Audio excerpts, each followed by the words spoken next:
birababaje kandi biteye agahinda. Abaturage batujwe mu midugudu y'abatishoboye mu karere ka Gatsibo baravuga yuko ibikoni byabasenyukiyeho, dore yuko bavuga yuko batekera hanze iyo imvura iguye baburara. Bavuga yuko inzu ari ntoya cyane batayishyiramo imbabura ishobora gushya. Abaturage barasaba ubuyobozi bw'akarere ka Gatsibo yuko baza bakabubakira ibikoni, dore yuko banenga n'inzego z'ubuyobozi zo mu midugudu bagezaho bino bibazo ntibabigeze ibukuru. Bavuga yuko ibikoni byatangiye gusenyuka mu mwaka wa 2024, ariko kugeza ubu ngubu ntabwo ibikoni birubakwa, dore ko babibwiye umukuru w'umudugudu akabijyana ku kagari n'ibigere ku karere kugira ngo bibashe gukemuka.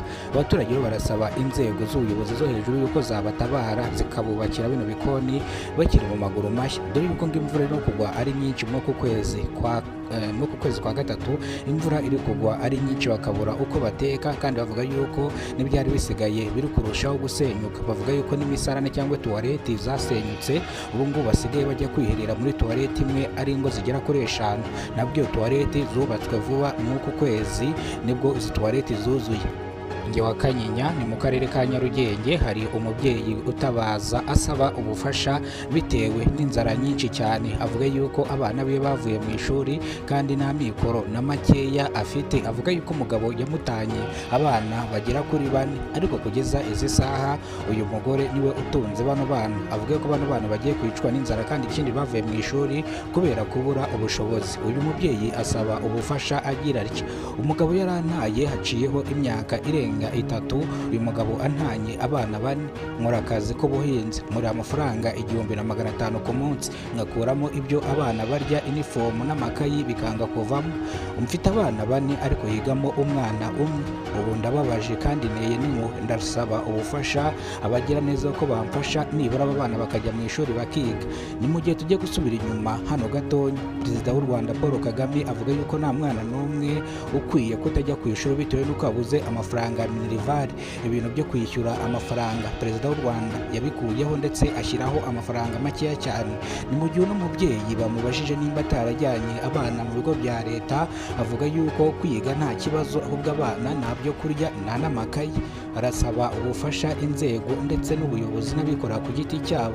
Ibi ngibi byatumye benshi batangira kumufasha bagiye batandukanye, dore ko ibi byatangajwe kuri uno munsi n'incamake y'amakuru. Ni bwo bwa mbere ugeze kubona umuyoboro wa Kidasanzwe TV Rwanda, ibuka gukora subscribe, ufungura inzogera kugira ngo uzajye umenyera amakuru ku gihe kandi yizewe. Reka amakuru yacu tuyahere mu karere ka Gatsibo. Abaturage batujwe mu midugudu y'abatishoboye mu karere ka Gatsibo baravuga yuko ibikoni byabo byasenyutse kugeza amagingo aya ngaya. Basaba ubufasha ubuyobozi bw'akarere ko iki kibazo bagikurikirana bakongera bakubakirwa ibikoni. Bavuga yuko iki kibazo bagitanze mu mwaka wa 2024, ariko kugeza izi saha ntabwo kino kibazo kirakemuka. Bavuga yuko ibikoni bimaze kubasenyukiraho, bavuga yuko bahengeka imbabura ku rubaraza, ariko imvura yagwa ari nyinshi bakaburara. Baranenga inzego z'ubuyobozi kuri serivisi zitanga. Bavuga ko iki kibazo bakijije kuri mudugudu kikagera ku kagari ariko ntikigere ku karere.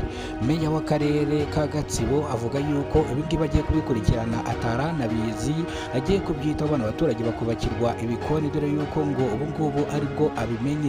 Avuga ko ingibi agiye kubikurikirana abana abaturage bagiye gutangirwa kubakirwa ibikoni, dore yuko abaturage bashimiye ubuyobozi bw'akarere yuko wa Kanyinya ni mu karere ka Nyarugenge, hari umubyeyi utabaza asaba ubufasha bitewe n'inzara nyinshi cyane. Avuga yuko abana be bavuye mu ishuri kandi nta mikoro na makeya afite. Avuga yuko umugabo yamutanye abana bagera kuri 4, ariko kugeza izi saha uyu mugore niwe utunze bano bana. Avuga ko bano bana bagiye kwicwa n'inzara kandi ikindi bavuye mu ishuri kubera kubura ubushobozi. Uyu mubyeyi asaba ubufasha agira atya: umugabo yarantaye haciyeho imyaka irenga 3, uyu mugabo antanye abana 4, nkora akazi k'ubuhinzi, muri amafaranga 1500 ku munsi, ngakuramo ibyo abana barya, inifomu n'amakayi bikanga kuvamo.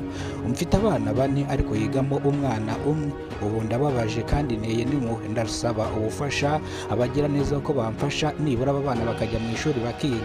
Ni mu gihe tujye gusubira inyuma hano gatonya, Perezida w'u Rwanda Paul Kagame avuga yuko nta mwana n'umwe ukwiye kutajya ku ishuri bitewe n'uko yabuze amafaranga ya minerivare. Ibintu byo kwishyura amafaranga perezida w'u Rwanda yabikuyeho ndetse ashyiraho amafaranga makeya cyane.